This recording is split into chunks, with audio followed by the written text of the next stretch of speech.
Olá, bem-vindos a mais uma edição das Conversas Vadias. Hoje tenho uma convidada especial, uma das minhas colegas, Margarida Marques, uma verdadeira senhora Europa, já passou por várias instituições europeias, ocupou vários cargos dentro da União Europeia e em Portugal, sempre muito ligada a estas questões, e hoje temos aqui num contexto muito especial. No nosso país fala-se muito de quadro plurianual, fala-se muito de plano para a recuperação e resiliência, bazuca é também um outro dos termos aplicados, e muitas vezes o cidadão comum que passa na rua não percebe bem o impacto e a consequência de todos estes fundos que vão chegar a Portugal. Por isso, esta conversa vadia, mais do que uma conversa vadia, será aquilo que nós em Portugal costumamos chamar trocar por miúdos. Vamos trocar tudo isto por miúdos, Margarida. Vamos explicar àqueles que nos seguem o que é o Plano de Recuperação e Resiliência e o quadro de financiamento plurianual. Bom, muito obrigada pelo convite. É uma ótima ideia trocar isto por miúdos. Eu lembro-me, quando nós fazemos estes debates, lembro-me sempre de uma declaração de Jacques Delors, quando eu era Presidente da Comissão Europeia, em que dizia: discutir as questões orçamentais não é sexy.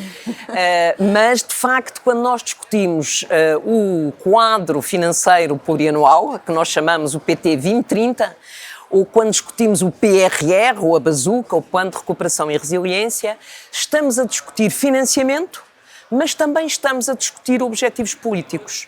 É por isso que nós não costumamos dizer o orçamento plurianual, mas o quadro financeiro plurianual. E temos objetivos políticos. E então eu começaria a tentar, não sei se consigo, trocar por miúdos o que é o Plano de Recuperação e Resiliência. Com a crise Covid, a Covid teve um impacto enorme na vida das pessoas, das famílias, das empresas, dos Estados, dos governos, na despesa pública, etc. E, portanto, foi preciso construir, e bem, desta vez, coisa que nós não conseguimos na última crise, construir esta resposta europeia à crise. E o que é esta resposta europeia à crise? É um fundo que foi criado, ao qual nós chamamos Next Generation EU, e é um fundo que, a seguir, a Comissão Europeia vai aos mercados, portanto, emite dívida, em nome de todos os Estados-membros da União Europeia. Ora, nós, na crise financeira, cada Estado-membro foi sozinho, e enquanto a Alemanha estava a pagar taxas de juro entre 0% e 1%, Portugal estava a pagar 7%, só para exemplificar, e isto gerou ainda uma fragmentação, um afastamento da convergência dos países da União Europeia. Desta vez, a Comissão vai aos mercados em nome de todos. Uma única taxa de juro, aquilo a que nós chamamos, mais uma palavra, um AAA, portanto, numa situação vantajosa de ida aos mercados, e todos os Estados-membros na mesma situação. Este fundo é depois distribuído, de acordo com um conjunto de critérios, por cada um dos Estados-membros. E Portugal teve direito a 16 mil milhões de euros. Uma parte, a maior parte, à volta de 13 mil milhões, são são subvenções, enquanto a outra parte são empréstimos. O que é que isto significa? Significa que Portugal dispõe deste financiamento para a sua recuperação económica e para construir uma economia mais resiliente. Mas não é apenas transferir este dinheiro para Portugal. Portanto, este plano de recuperação e resiliência, que cada Estado-membro apresentou, Portugal apresentou, tem que seguir um conjunto de objetivos políticos, que são a transição climática, onde é necessário usar 30% do financiamento, e Portugal usa 37%, a transição digital, onde é necessário mobilizar 20% do financiamento, digamos, todos os aspectos sociais das consequências da crise, tornar os sistemas públicos de educação, de justiça, de segurança social mais resilientes, mais sólidos, com maior capacidade de responder aos cidadãos, promover a coesão geográfica e, finalmente, um conjunto de iniciativas mais viradas para a juventude, mais virado para os jovens e para o futuro. E, portanto, cada Estado-membro, Portugal, organizou o seu plano para responder a estes objetivos políticos. Nós poderíamos questionar-nos, mas estes são os objetivos políticos do governo português? São. Finalmente, se nós olharmos para o programa do governo, são completamente compatíveis com os objetivos do governo e, portanto, não se trata de uma imposição da União Europeia a Portugal. E, portanto, isto num quadro europeu. Portanto, não se trata apenas de transferir dinheiro, trata-se de pôr à disposição de Portugal um financiamento. Portugal usa com estes objetivos. O que é importante é que Portugal é um dos países mais adiantados, mais avançados na execução do Plano Nacional de Recuperação e Resiliência, contrariamente àquilo que muitos dizem. Essa era uma outra questão que eu ia colocar. Exatamente. Exatamente em torno desta polémica. Estamos atrasados no quadro na aplicação do quadro plurianual? Não estamos? Estamos atrasados ou não estamos na aplicação do PRR? Não estamos atrasados na aplicação do PRR, ou quadro financeiro plurianual, já lá vamos. Também não estamos atrasados, mas já lá vamos. E eu só gostaria de dizer, quer dizer, eu posso testemunhar esta afirmação na medida em que eu sou membro de um grupo de trabalho aqui no Parlamento Europeu que tem exatamente como objetivo acompanhar a execução na União Europeia dos planos de recuperação e resiliência. E até agora fizemos, penso que já 28 audições com a pessoa que na Comissão Europeia é responsável pela execução do Plano de Recuperação e Resiliência. E, portanto, nós estamos completamente alinhados, diria, estamos à frente da maioria dos Estados-membros da União Europeia. A dificuldade que existe, e não é só uma dificuldade para Portugal, é para toda a União Europeia, é o facto do Plano de Recuperação e Resiliência ter sido aprovado antes da guerra da Ucrânia, antes do aumento significativo dos preços da energia, do preço dos bens alimentares, da inflação, da dificuldade de acesso a matérias-primas e, portanto, tudo isto pode criar problemas na União Europeia à execução do Plano de Recuperação e Resiliência. E, eventualmente, teremos que olhar para o prazo de 2026, se é ou não compatível. Entretanto, temos que fazer tudo para executar bem o programa e Portugal está a executar bem o programa. Aliás, acho muito interessante este roteiro que o governo português está a fazer pelos projetos do PRR, porque tem claramente uma dimensão inovação. Uma dimensão inovação para que a inovação possa estar ao serviço da economia, mas também ao serviço das pessoas. Na área da saúde, na área da educação, na área da ciência, nós olhando para os projetos que já se estão a fazer em Portugal, percebemos que é esta uma dimensão que está a ser valorizada. O quadro financeiro plurianual é, digamos, tradicional. Temos, desde que entramos, praticamente desde os anos 2000, que nós temos estes quadros financeiros plurianuais para um período de 7 anos e temos agora o quadro financeiro plurianual 21-27, aquilo a que nós chamamos o PT 2030. O PT 2030 tem uma fase, digamos, mais longa, um calendário mais longo de execução e por isso é natural que Portugal ponha tónica e uma maior exigência na execução do PRR do que no PT 2030, onde tem uma folga maior, diria, mas Portugal também já vai assinar este mês o acordo de parceria com a Comissão Europeia. Portanto, o trabalho de negociação está finalizado. Portugal já beneficiou, digamos, do uso de financiamento do PT 2030, designadamente para aqueles programas que estão na transição entre o PT 2020 e o PT 2030.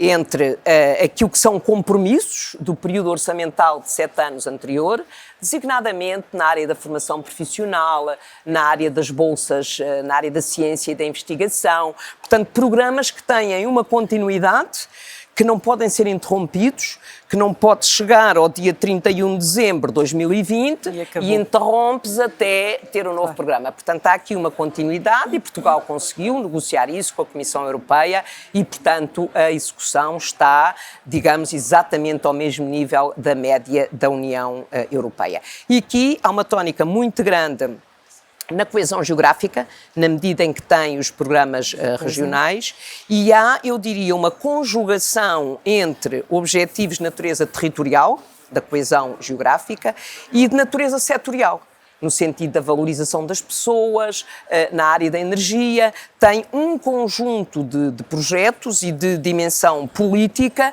que o Governo valoriza e foi isso que negociou com a Comissão Europeia. Preocupada com a execução, não estou. Portugal é considerado um exemplo na execução do quadro financeiro plurianual. Tem, eu diria, uma estrutura e uma capacidade de absorção significativa, portanto, de execução dos programas. E, portanto, penso que há aqui um equilíbrio muito grande e na comparação com os restantes Estados-membros da União Europeia, nós temos muita tendência a dizer que nós somos sempre os piores. Mas isto não é só na execução dos fundos estruturais. Em tudo. Temos muita tendência a dizer, nós somos os piores. Não é verdade.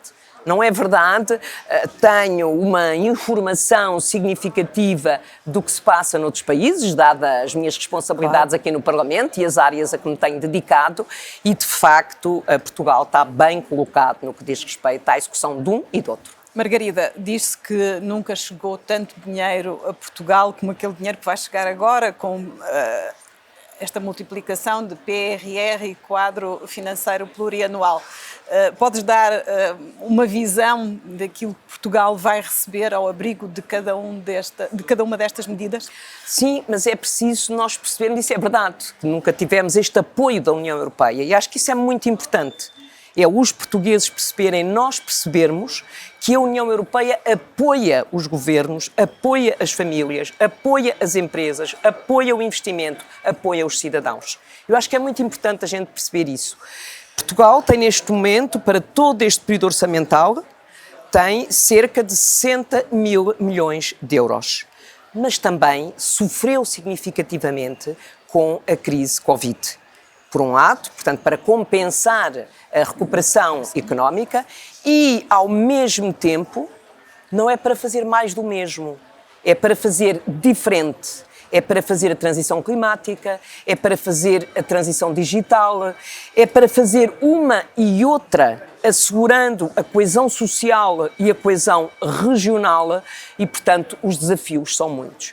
Portanto, eu não gosto muito de olhar para estes números apenas tanto dinheiro que Portugal tem para fazer coisas. É verdade, Portugal tem recursos, mas tem objetivos políticos e tem compromissos políticos, quer com os portugueses, quer com a União Europeia. Sim, e que são compromissos que vão necessitar de forte investimento, por isso não podemos embandeirar em arco só com os números, porque aos números também correspondem medidas e essas medidas têm um forte impacto na vida de todos nós e num período que é extremamente exigente. Ou agarramos a oportunidade ou perdemos-la definitivamente.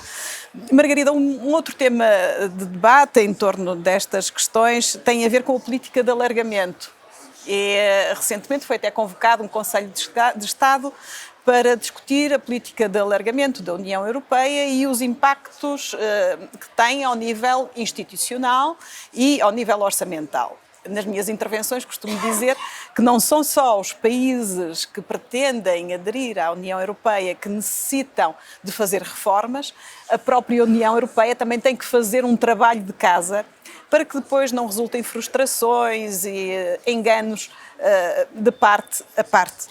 E também tens feito muito esse discurso e falas muito da necessidade de reformas institucionais e orçamentais.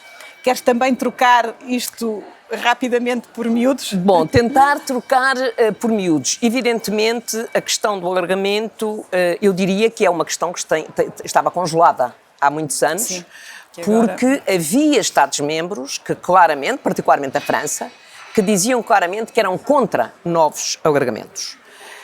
E, ao mesmo tempo, havia um trabalho político nas instituições europeias, de negociação com os países, no sentido de eles se tornarem Estados de Direito, de valorizarem os direitos sociais, ambientais. Portanto, todo esse trabalho continuou a ser feito com os países candidatos a candidatos e com os países candidatos.